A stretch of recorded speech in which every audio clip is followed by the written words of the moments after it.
My mother was an artist, a craft artist. So she'd do everything around the house, like mosaics, and she'd build furniture. She just, she was my inspiration because she made me realize art was a wonderful thing, not something that, oh no, you should get a day job. She always encouraged me. And anything I did was just wonderful in her eyes. So that's what was my encouragement. I grew up in Florida. There was loads of shells, loads of driftwood, and I'd make these huge wall hangings. I mean, so many wall hangings that I didn't have room on the walls anymore, And I think the only thing I have still from that time is an owl wall hanging. You really have an owl I wall. still have a owl wall hanging.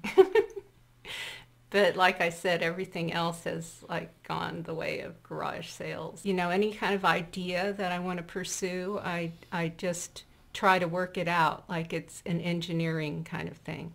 And so I tell people I have a couple of shoe boxes full of mistakes, or they aren't really mistakes. They're just things that I pursued up to a point and thought, I don't know if I want to devote any more time to these, but I've learned something from them. One of the things that I would notice about your work and know immediately that it was yours would be not only just the style, but you incorporate metal.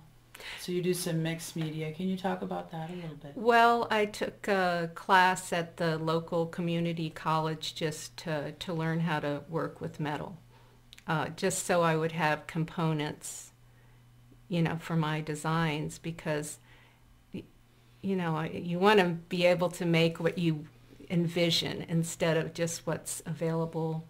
And there really isn't that much available as far as components for macrame. So I use a lot of wire. I have a book that's called Wired Macrame Jewelry, and it's a macrame book, but it shows you how to incorporate wire into your designs as armatures, just as components to your design. So it gives you a lot more possibilities.